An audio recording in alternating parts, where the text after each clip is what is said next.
Hello friends, good morning. तो चलिए आज हम लोग देखेंगे बाबर, मुग़ल वंश बाबर के बारे में, जिसका नाम था जहीरुद्दीन मोहम्मद बाबर, और जिसे जो है मुग़ल शासक वास्तव में तुर्कों की चगदाई नामक शाखा थे। तो ये चलिए देखते हैं इसके बारे में कुछ इम्पॉर्टेंट। तो बाबर का जन्म 14 फरवरी 1483 में फरगन्ना में हुआ था, और उनके पिता का नाम था उमर शेख मिर्ज़ा, और उनकी माँ जो थी वो थी कुतलुग निगार खान। ठीक है, तो स्टार्ट करते हैं क्वेश्चंस के माध्यम से। तो जैसा कि पता है हम लोगों को कि बाबर का भारत में आगमन जो था वो पानीपत की युद्ध से हुआ था। उसके पहले भारत में उसने बहुत सारे युद्ध किए, लेकिन पानीपत की युद्ध के बाद उसने जो है मुग़ल वंश की स्थापना की थी। तो चलिए स्टार्ट करते हैं क्वेश्चन नंबर 1 से। क्वेश्चन नंबर 1 है, बाबर को भारत पर आक्रमण करने के लिए आमंत्रित करने वालों में से एक आलम खान। तो आलम खान जो था इब्राहिम लोदी के संबंधी थे तथा वह दिल्ली के राज सिंहासन के दावेदार थे। तो यहाँ इब्राहिम लोदी को, जैसा कि बाबर ने पानीपत का प्रथम युद्ध जो 21 अप्रैल 1526 को हुआ था उसमें हराया था, और हरा के मुग़ल वंश की स्थापना की थी। तो उसको आमंत्रित जो है किसने किया था, तो वो इब्राहिम लोदी के संबंधित थे, जिनका नाम क्या था, आलम खां लोदी। ओके फ्रेंड, चलिए नेक्स्ट देखते हैं क्वेश्चन। मध्यकालीन भारत के मुग़ल शासक वस्तुतः थे, तो वो थे आपके चगदाई तुर्क। इनमें से किसने बाबर को सर ए पुल्क युद्ध में पराजित किया था, तो वो था आपका सैवानी खां। तो सैवानी खां ने बाबर को सर ए पुल्क युद्ध में पराजित किया था, और ये जो है आपका सैवानी खां ने 1501 में सर ए पुल्क युद्ध में बाबर को पराजित किया था और मध्य एशिया से खदेड़ दिया था। इस युद्ध में उज़्बेकों की युद्ध नीति तुलुगमा पद्धति का प्रयोग सैवानी खां ने बाबर के विरुद्ध किया था। ओके फ्रेंड, चलिए नेक्स्ट देखते हैं क्वेश्चन। किस मुग़ल शासक ने भारत में ऑटोमन युद्ध पद्धति को अपनाया, तो ये हो जाएगा बाबर।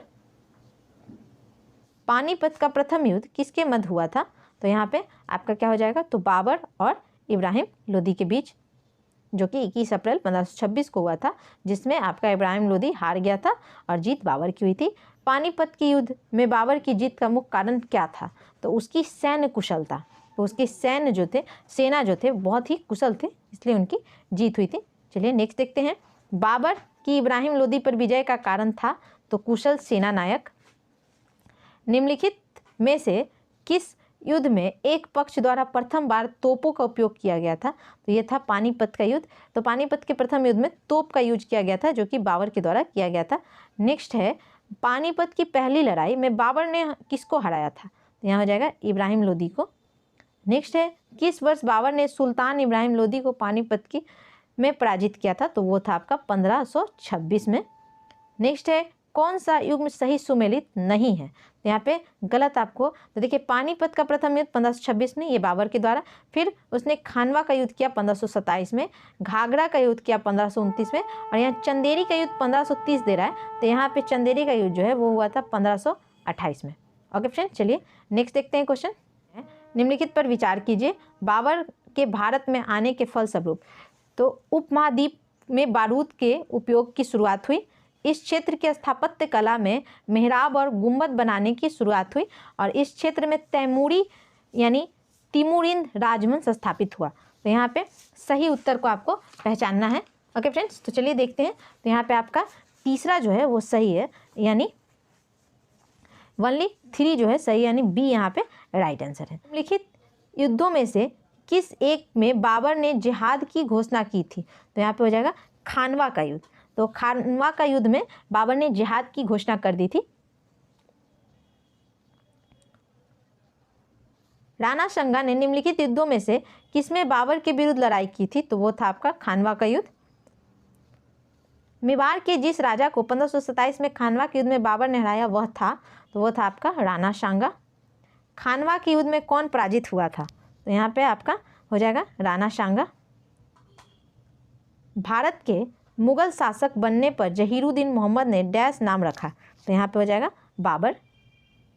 बाबर ने सर्वप्रथम पातशाह की पदवी धारण की थी, तो काबुल में। बाबर के साम्राज्य में सम्मिलित थे, तो यहाँ पे है काबुल का क्षेत्र, पंजाब का क्षेत्र, आधुनिक उत्तर प्रदेश का क्षेत्र, आधुनिक राजस्थान का क्षेत्र। तो यहाँ पे आपका हो जाएगा काबुल का क्षेत्र भी था, पंजाब का क्षेत्र और आधुनिक उत्तर प्रदेश का भी क्षेत्र था। राजस्थान के क्षेत्र में ऐसा उसने जीत हासिल नहीं की थी, तो यानी सी यहाँ पे आपका राइट आंसर हो जाएगा। वह मुगल सम्राट जिसके जीवन से धैर्य व संकल्प से सफलता की शिक्षा मिलती है, तो वो हो जाएगा जहीरुद्दीन मोहम्मद बाबर। बाबर ने अपने बाबरनामा में किस हिंदू राज्य का उल्लेख किया है? तो यहाँ पे हो जाएगा मेवाड़। तो देखिए बाबर जो है 2 हिंदू राजाओं का उल्लेख किया है, उनमें एक विजयनगर तथा दूसरा मेवाड़ है। बाबर लिखता है कि जब हम लोग काबुल में ही थे तो राणा संगा यानी मेवाड़ के शासक ने उपस्थित होकर उसकी ओर से निष्ठा प्रदर्शित की थी और यह निश्चय किया था कि सम्मानित बादशाह इस ओर से दिल्ली के समीप पहुंच जाए तो मैं राणा संगा इस ओर से आगरा पर आक्रमण कर दूंगा। तुर्की भाषा में बाबर द्वारा लिखित यह ग्रंथ संसार की श्रेष्ठतम आत्मकथाओं में स्थान रखता है। नेक्स्ट है, नीचे 2 कथन दिए गए हैं, ए और 2। चलिए ए और आर, चलिए देखते हैं। बाबर ने बाबरनामा तुर्की में लिखा। तुर्की मुगल दरबार की राजभाषा थी। तो यहाँ पे देखना है कि कौन सा सही होगा। तो यहाँ पे आपका राइट आंसर जो है वो हो जाएगा आपका, तो देखिए ए आपका जो है वो सही है, पर आर जो है ये आपका गलत है। यानी तुर्की मुगल राज दरबार की भाषा थी, तो ये आपका गलत है। यानी यहाँ पे राइट आंसर जो है वो आपका सी हो जाएगा। ओके फ्रेंड्स, नेक्स्ट देखते हैं। तुजी के बाबरी किस भाषा में लिखा गया था? तो तुर्की। अयोध्या स्थित मस्जिद का निर्माण किसने कराया था? तो यहाँ हो जाएगा मीर बाकी। ओके फ्रेंड्स, तो ये ऐसी मान्यता है कि मुगल बादशाह बाबर के सेनानायक मीर बाकी ने अयोध्या में बाबरी मस्जिद का निर्माण करवाया था। ओके फ्रेंड्स, तो यहाँ पे आपका मीर बाकी जो है राइट आंसर हो जाएगा। चलिए, तो नेक्स्ट जो है वो हम लोग देखेंगे हुमायूं और शेरशाह से संबंधित इंपॉर्टेंट क्वेश्चन। तब तक आप हमारे चैनल पे न्यू है तो सब्सक्राइब कर दीजिए, शेयर कर दीजिए और लाइक कर दीजिए। तो मिलते हैं नेक्स्ट वीडियो में हुमायूं और शेरशाह के साथ। तब तक के लिए थैंक यू।